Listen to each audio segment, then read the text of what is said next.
I'm about to repeat myself, but what I didn't realize is halfway through my video that the volume went off.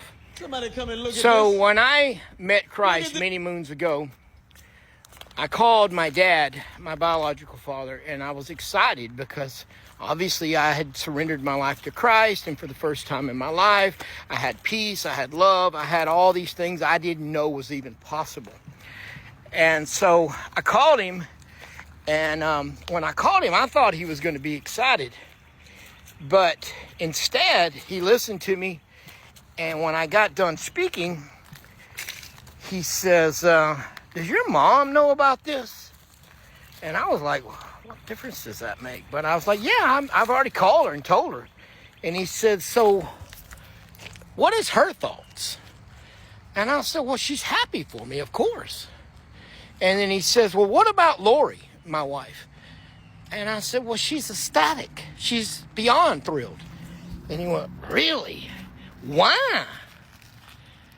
And I'm like, because of obvious reasons. And he's like, well, good luck with this. And he hung up the phone, and I'm like perplexed, going, wow, what is his deal? We wound up not talking because he was so offended by that decision. We wound up not talking for about 3 years. And one Father's Day, I decided to call my dad. And I called him, and I was like, hey, Dad, it's been a while, man. I just wanted to call and tell you Happy Father's Day. And he says, so are you still going to church?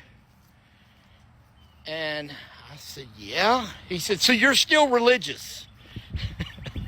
And that's just what he called it. And I said, yeah, I'm still a Christian. I'm still a follower of Christ. And he went, okay, well, that's cool. And he hung up the phone. And we started having some contact, but it was so unhealthy. It was because we had to. It wasn't because we wanted to. It was like out of obligation. So it just wasn't healthy conversation, and it was very generic. It was nothing about it was fun. But I would go see him occasionally, and it was just, I don't know, it was such an effort. But then, several years later, he calls me, and he met this woman. And he said, hey, man, I met this chick, and, man, she's different. And he's excited. He's so excited. He said, man, I'm going to go to church. And I'm like, what? And he said, yeah, man, this girl, she's a Christian. And she invited me to a Christmas service. And I was excited because my dad is very anti-religion. And I went, you're going to go to church? Awesome, man. I said, man, that's so cool. And I'm trying to be, optimistic. But at the same time, I know my dad. He's using this woman. And so I'm like, crap. I hope he don't hurt this woman or belittle her or whatever.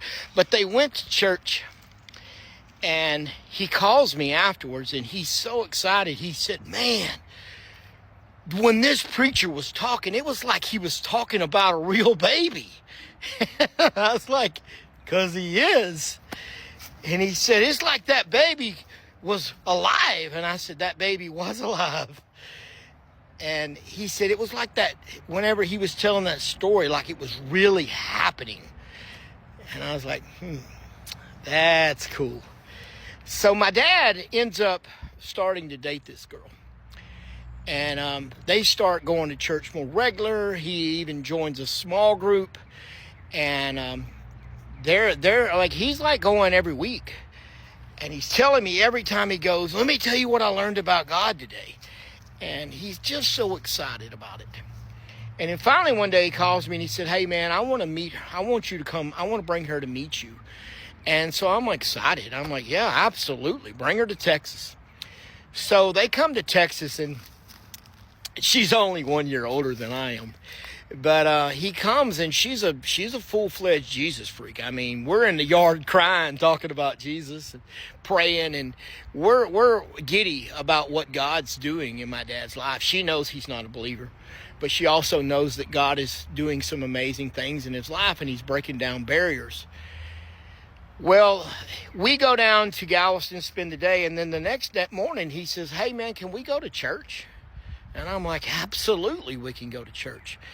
And so we all get up and we go to church, and at the very end of service, they're playing David Crowder, and he says, all my hope is in Jesus, all my sins, I forget how it goes, how my sins have been washed away. And I look over at my dad, and my dad is weeping.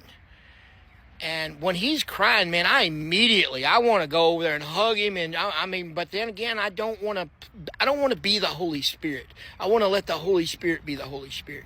And I want to stay out of the way. I don't want to let my emotions lead me. So I don't say a word. And then so my neighbor's waving at me. And so I'm excited, but I'm very apprehensive at the same time because I don't want to get in the way. And then my dad comes over to me and he hugs me and he's crying and he says, I'm scared.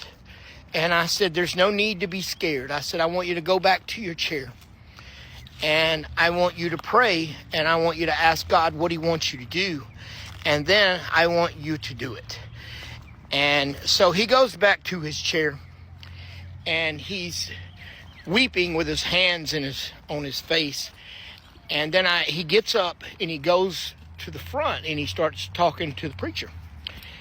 And I see him lay his head on the preacher's shoulder and he just starts doing that convulsing crying where you see their back moving.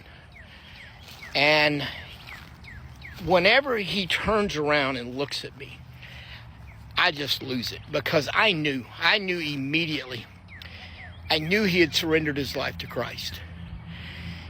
Fully and completely. It was obvious. It was all over him. The Holy Spirit was all over him. So anyway, rocks on about 6 more months and he tells me he wants to move to Texas. So he moves to Texas and he starts going to church with me. He marries the woman. And then me and him and her and my family, we're all going to church together. My dad asked me, would I baptize him? And I'm like, absolutely, I'll baptize you. I would be honored to baptize you. So we set up this service to where he was going to be baptized right here in this backyard.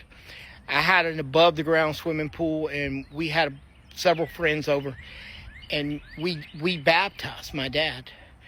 And then my dad, when he come up out of that water, the relief, it was like a literal washing away of his sin. It was like 1,000,000 pounds had been lifted off of that man's weight, off of that man's shoulders.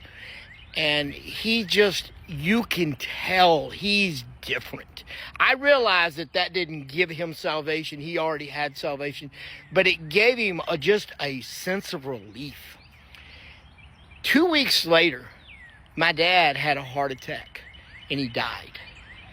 Now, why do I even tell you all this? I tell you all this to tell you that you know that person that you keep praying for, the one that you don't think is ever going to accept Christ. That was my dad. I prayed for his salvation for years. For years I thought, it's not ever going to happen. But my dad not only allowed me to see it happen, he let me be a part of it. And I got to see my dad surrender to the point where everywhere my dad went, he was obnoxious. He would, oh God, he's talking about Jesus to everyone. But I want to encourage you, don't give up. Don't give up on them people. Keep showing them Jesus. Keep being who you're called to be. Keep praying for their salvation. And just keep living out your faith in front of them. You have no idea the difference it's going to make. It's making eternal differences. Allow God to be the Holy Spirit and you just be his hands, feet, and his mouth. Don't you give up.